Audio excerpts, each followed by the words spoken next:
ಇನ್ನೊಂದ್ಸರಿ ಕೊಡಿ.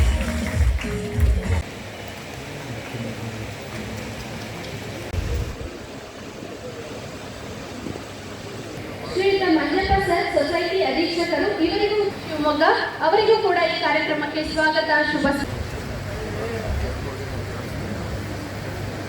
ಹಿಂದಿಯಲ್ಲೂ ಕೂಡ ತುಳಸಿ ರಾಮಾಯಣ ಅದು ಕೂಡ ಇಂಥದ್ದಲ್ಲ. ಆದ್ರೆ ಒಂದು ನಾವು ಇವತ್ತಿನ, ಯಾಕಂದ್ರೆ ರಾಜಕಾರಣಿಗಳಾಗಿ ಚನ್ನಬಸಪ್ಪ ಅವರು ಇದ್ದಾರೆ, ನಾವೆಲ್ಲರೂ ಕೂಡ ಅವರು ರಾಮ ರಾಮ ಅಂತಾರೆ, ನಾವು ರಾಮ ರಾಮ ಅಂತೀವಿ. ಅದು ನಮ್ಮ ದೇಶಕ್ಕೆ ಒಳ್ಳೆ ಆದ ನಾಮ ಆದರೆ ಅದು ನಿಜವಾಗ್ಲೂ ಒಳ್ಳೆಯದು. ಅದು ನಾವು ಕೂಡ ಅರ್ಥ ಮಾಡ್ಕೊಳ್ಬೇಕಾಗುತ್ತೆ. ಇಲ್ಲ ಅಂತ ಹೇಳಲ್ಲ, ಅದನ್ನ ಬಿಚ್ಚು ಮನಸ್ಸಿರ್ಬೇಕಾಗ್ತದೆ. ಇಲ್ಲಾಂದ್ರೆ ಏನಾಗ್ತದೆ, ನಾವು ದೇಶ ಪ್ರೇಮ ಅಂತೇಳಿ ಭಾಷಣ ಮಾಡ್ಕೊಂಡು ಹೋದ್ರಲ್ಲ, ಅದನ್ನ ಅನಿಸ್ಕೊಂಡು ಕೊಡ್ಬೇಕಾಗ್ತದೆ. ಅದು ನನ್ನನ್ನು ಸೇರಿ ಹೀಗೆ ಯೋಚನೆ ಮಾಡಬೇಕಾದಂಥ ಸಂಗತಿಗಳು, ಹೀಗೆ ಯೋಚನೆ ಮಾಡಬೇಕು.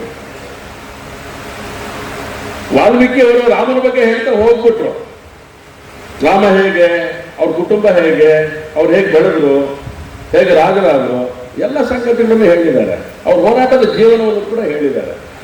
ಆದರೆ ಇತ್ತೀಚಿನ ದಿನಗಳಲ್ಲಿ ನಮಗೆ ಯಾರು ಹೇಗೆ ಬೇಕೋ ಹಾಗೆ ಜೋಡಿಸುವಂಥ ವ್ಯವಸ್ಥೆಗೆ ನಾವು ಹೋಗ್ಬಿಟ್ಟಿದ್ದೇವೆ. ಅದನ್ನು ಉಲ್ಲೇಖ ಮಾಡಿದ್ರು ಮಾನ್ಯ ಮಂತ್ರಿಗಳು. ಅವ್ರು ಹೇಳಿರೋದು ಒಂದೇ ರಾಮ, ನಾವು ಹೇಳ್ತಿರೋದು ಒಂದೇ ರಾಮ. ಯಾರು ಹೇಳಬೇಕಾದ್ರೂ ಒಂದೇ ವಚನ ಹೇಳಬೇಕು. ನಾವು ಬೇರೆ ರೀತಿ ಹೇಳಲಿಕ್ಕೆ ಬರೋದೇ ಇಲ್ಲ. ಆ ರಾಮ ಈ ರಾಮ ಅಂತ ಹೇಳಕ್ ಬರೋದೇ ಇಲ್ಲ. ಅವ್ರು ಶ್ರೀರಾಮಚಂದ್ರನೇ. ಶ್ರೀರಾಮಚಂದ್ರನ ಬಗ್ಗೆ ಯೋಚನೆ ಮಾಡಿ ಮುಂದಕ್ಕೆ ಹೋಗ್ಬೇಕಾದ್ರೆ ವಾಲ್ಮೀಕಿ ಮಹರ್ಷಿ ನೆನಪು ಮಾಡ್ಕೊಂಡು ಮುಂದಕ್ಕೆ ಹೋಗಕ್ಕೆ ಸಾಧ್ಯನೇ ಇಲ್ಲ. ನಾವು ಒಂದು ಮಾತು ಹಾಗೆ ಹೇಳೋದು ಸಮಾಜಕ್ಕೆ, ನಮ್ಮ ರಾಮ ರಾಮನೇ, ಆದರೆ ನೀವು ಜೈ ಶ್ರೀರಾಮ ಅಂತ ಹೇಳ್ತೀರಿ ಅಲ್ವ, ತಪ್ಪೇನಿಲ್ಲ.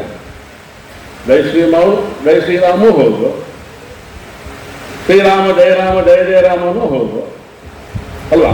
ಯಾಕೆಂದ್ರೆ